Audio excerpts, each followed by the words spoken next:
ത്രിയേക ദൈവതിരുനാമത്തിന് മഹത്വം ഉണ്ടായിരിക്കട്ടെ. ഉയർത്തെഴുന്നേറ്റവനായ യേശുക്രിസ്തുവിന്റെ ധന്യനാമത്തിൽ ഏവർക്കും സ്നേഹവന്ദനം. നസറായനായ യേശു തമ്പുരാന്റെ ഉയർപ്പ് പെരുന്നാൾ ഒരിക്കൽ കൂടി ആഘോഷിക്കുന്നതിനും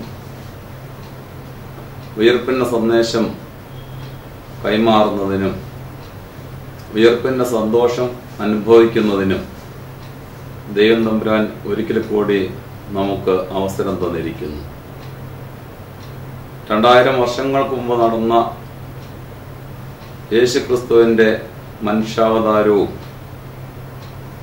ഇഹലോക വ്യാപാരങ്ങളും തന്റെ ക്രൂശ് മരണവും ഒക്കെ നാം ശുശ്രൂഷകളോടെ നിർവഹിക്കുന്നു.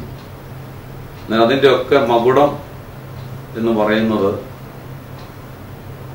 ക്രൂശ് മരണവും കബറടക്കവും അതിൻ്റെ പൂർത്തീകരണം മഹത്വകരമായ ഉയർപ്പിലൂടെയാണ്. യേശുതമ്പുരാൻ ഇഹലോകത്തിൽ ജീവിച്ചിരുന്നപ്പോൾ തൻ്റെ ശിഷ്യന്മാർക്ക് വാഗ്ദാനം ചെയ്തു, ഞാൻ തന്നെ പുനരുത്ഥാനവും ജീവനും ആകുന്നുവെന്ന്.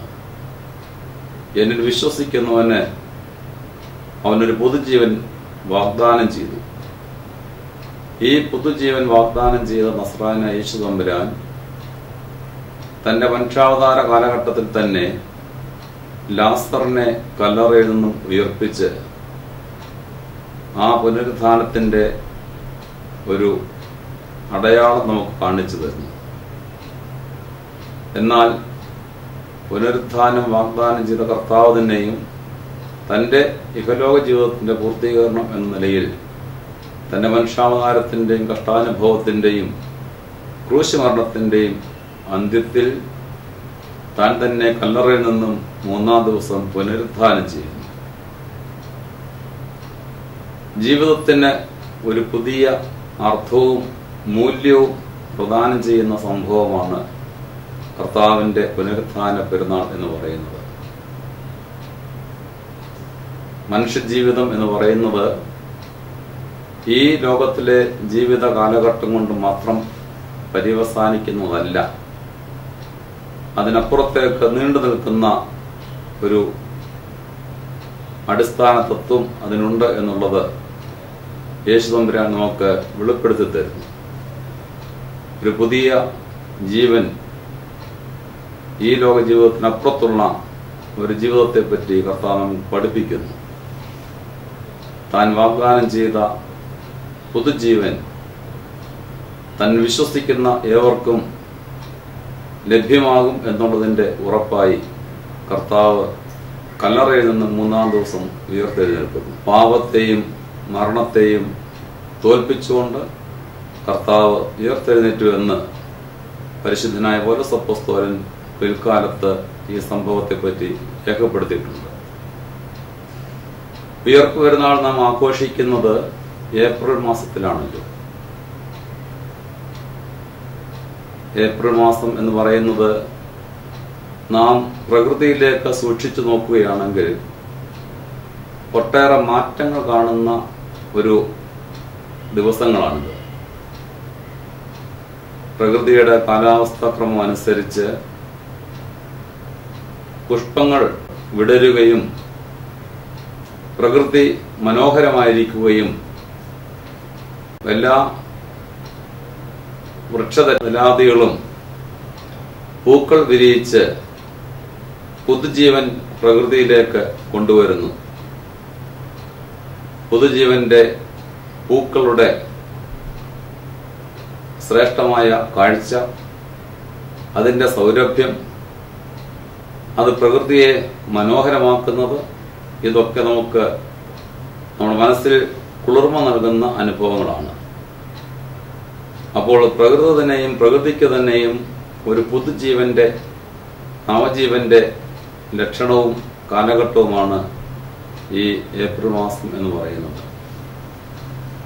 മനുഷ്യജീവിതത്തിന് പുതിയ അർത്ഥവും മാനവും നൽകുന്ന സംഭവമായിരുന്നു യേശു തമ്പുരാന്റെ ഉയർപ്പ് എന്ന് പറയുന്നത്.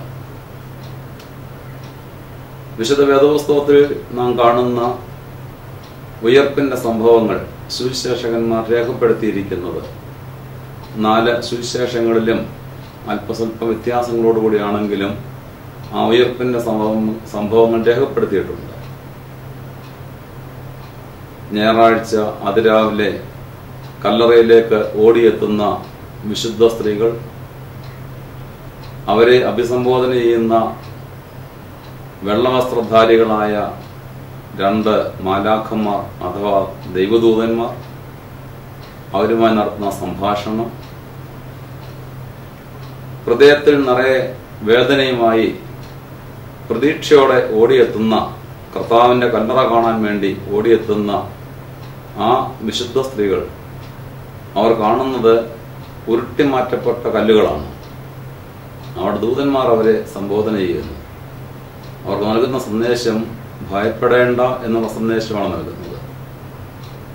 ഈ സന്ദേശത്തിലൂടെ ഇത് ലോകത്തിന് ലഭ്യമാകുന്ന സന്ദേശമാണ്. ഉയർപ്പിന്റെ സന്ദേശം സന്തോഷത്തിന്റെയും സമാധാനത്തിന്റെയും ഭയം ഇല്ലായ്മ ചെയ്യുന്നതിനുള്ള സന്ദേശം നമുക്ക് ലഭിക്കുന്നു.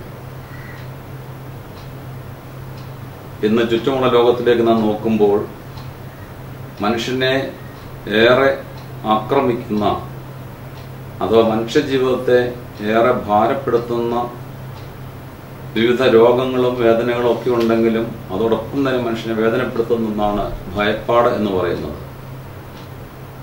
അഥവാ ആരും ആരെയും ഭയപ്പെടുന്നു. വ്യക്തിബന്ധങ്ങൾ ഒക്കെ ആടി ഉലയുന്നു.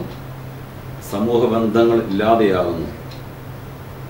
നഷ്ടപ്പെട്ടുകൊണ്ടിരിക്കുന്ന ജീവിതത്തിന്റെ സുഹൃത ഭാവങ്ങൾ, ഈ ഭാവങ്ങളുടെ മധ്യത്തിൽ നമുക്ക് ക്രിസ്തുവിനോടുള്ള സ്നേഹത്തിൽ അടുത്തു വരുന്നതിന് ഭയപ്പെടേണ്ട എന്നുള്ള സന്ദേശം ഉൾക്കൊള്ളുന്നതിന് നമുക്ക് സാധിക്കണം.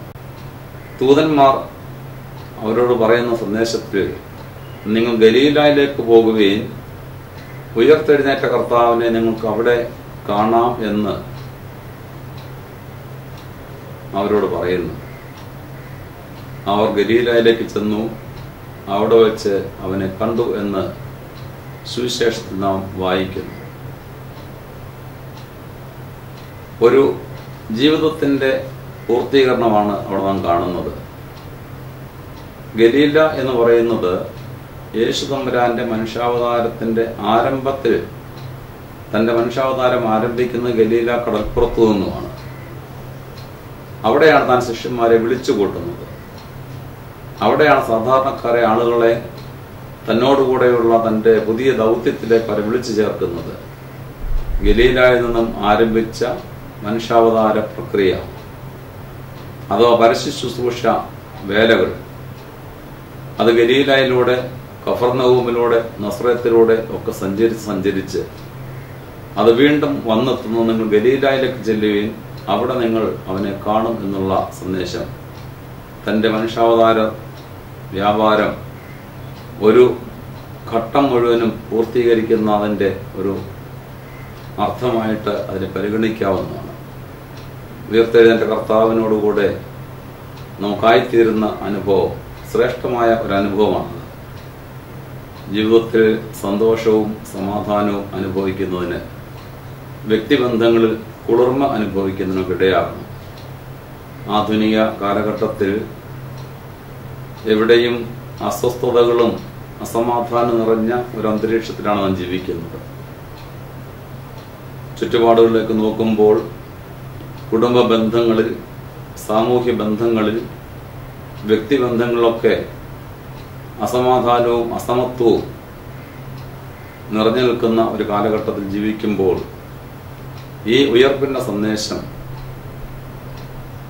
ഇമ്മാനുവേൽ എന്ന് അർത്ഥമുള്ള ദൈവം നമ്മോടുകൂടെ എന്ന അർത്ഥമുള്ള നസ്രായനായ യേശു തമ്പുരാൻ, അവൻ ഭയപ്പെട്ട് നിറയലാണ്ട് കടന്നുപോകുന്ന ശിഷ്യന്മാരെ കൂട്ടിച്ചേർത്ത് അവരുടെ നാഥനും ഗുരുവുമായി അവർ വെളിപ്പെടുത്തിയ പോലെ ലോകത്തിൽ ഭയപ്പാടോട് കഴിയുന്നവർക്ക്, അസമാധാനത്തിൽ കഴിയുന്നവർക്ക്, അസ്വസ്ഥതകൾ അനുഭവിക്കുന്നവർക്ക് ജീവിതത്തിന്റെ ശാന്തിയുടെ സമാധാനത്തിന്റെ തുറമുഖമായി നസറായനായ യേശുവിനെ കണ്ടെത്തുന്നതിന് നമുക്ക് സാധിക്കട്ടെ.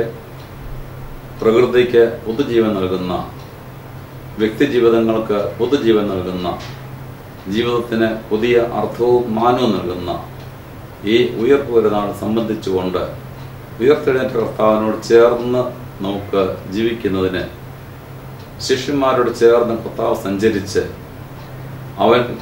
അവരോട് ചേർന്ന് എപ്പോഴും സഞ്ചരിച്ചുവെന്ന് തിരുവചനത്തിൽ നാം വായിക്കുന്നത് പോലെ നമ്മുടെ ജീവിതത്തിൻ്റെ വ്യത്യസ്തങ്ങളായ മേഖലകളിൽ, വ്യത്യസ്തങ്ങളായ ജീവിത അനുഭവങ്ങളിൽ യേശു തമ്പുരാന്റെ നിത്യമായ നിരന്തരമായ സാന്നിധ്യം അനുഭവിക്കുന്നതിന് ആ സാന്നിധ്യബോധം നമുക്ക് ശാന്തിയും സമാധാനവും പകർന്നു തരുന്നതിന് ഇടയാകട്ടെ എന്ന് പ്രാർത്ഥിക്കുന്നു.